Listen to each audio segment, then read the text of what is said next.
आपने सारे कार्यों को गिना दिया, लेकिन पलामू की जनता दोबारा सोरमार बनाती है तो पहला काम बीडी राम का क्या होगा?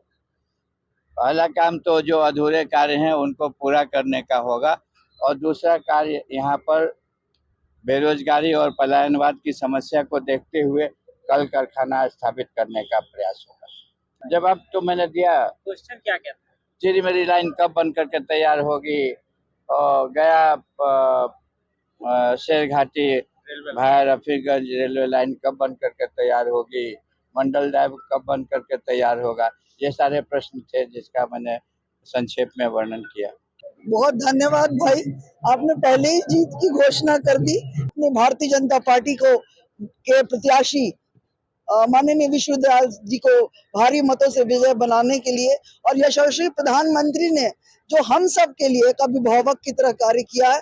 कहते हैं कि सभी का जब दुआ लगता है तो वो कार्य जरूर पूरा होता है, कायनात भी उसे पूरा करने में लग जाती है। अब की बार मोदी सरकार 400 पार। देखिए, जीत की तस्वीर बिल्कुल स्पष्ट है, और गांव में, कस्बा में, शहर में चारों तरफ भाजपा के प्रति, केंद्र सरकार के प्रति बहुत लोगों का लालसा है कि प्रचंड बहुमत के साथ हम जीतेंगे और 400 का आंकड़ा पार करेंगे और पुनः केंद्र में मजबूत नरेंद्र भाई मोदी जी की सरकार बनाने में सफल होंगे। और दोनों प्रत्याशी जो है आरएसएस का ही है और बीजेपी का ही प्रोडक्ट, दोनों का सोच और करनी और समझदारी में एक है, और दोनों जो है बाहरी कैडर है।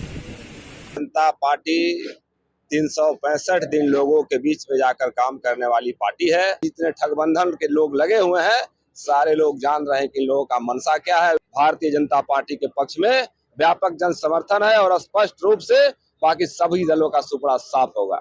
वहीं दूसरी तरफ हम देख रहे हैं कि कांग्रेस, यूपीए और झारखंड मुक्ति मोर्चा के नेता लूट में लगे हुए हैं, और नोटों का पहाड़ निकल रहा है। चाहे धीरज साहू हो, आलमगीर आलम हो, हेमंत सोरेन हो, सभी लोग लूट के पैसे को एकत्रित करके अपनी काली कमाई को बचाने के लिए सारे दल लगे हुए हैं।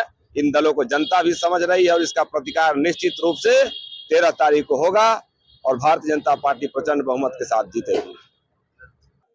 अब की बार 400 पार, और फिर से जब लोग कहते थे सोने के आभूषण में कभी पारदर्शिता नहीं हो सकती, लेकिन आज 100% वापसी का भरोसा सोना महल से ले रहे हैं। हमने करके दिखाया।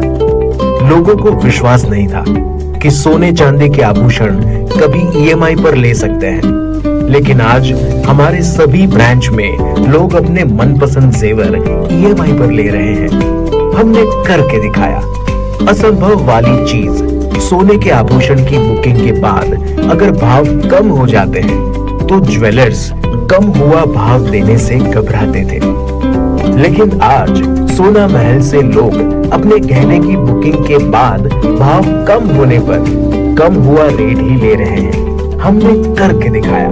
जब लोग डायमंड ज्वेलरी ज्यादा दाम सोचकर नहीं ले पाते थे, आज हमारे शोरूम में 6000 रुपए से शुरू डायमंड प्रोडक्ट ले रहे हैं। हर घर में हमारे डायमंड ज्वेलरी को काफी पसंद किया जा रहा है। मिडिल क्लास ग्राहक भी हमारे डायमंड ज्वेलरी से अपने शौकों को पूरा कर रहे हैं। हमने करके दिखाया। यूं ही नहीं सोना महल ग्राहकों की पहली पसंद। हमने करके दिखाया। सोना महल, विश्वास परंपरा का।